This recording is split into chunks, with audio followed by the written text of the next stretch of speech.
Hi, it's Gap with DS Diving. I'm here at Hotel Market 8 Marina.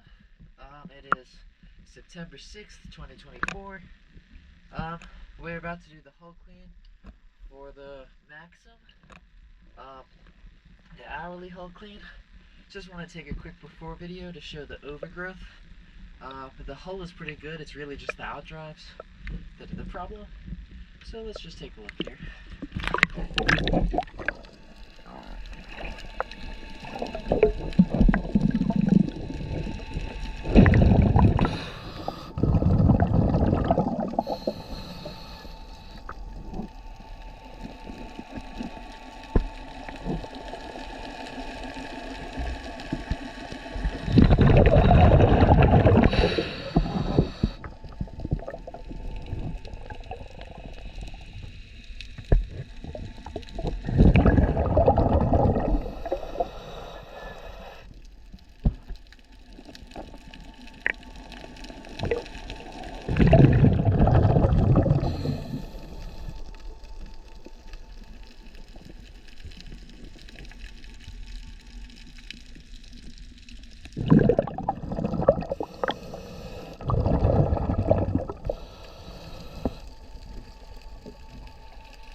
Alright, we'll get it off the video after we've cleaned it all up.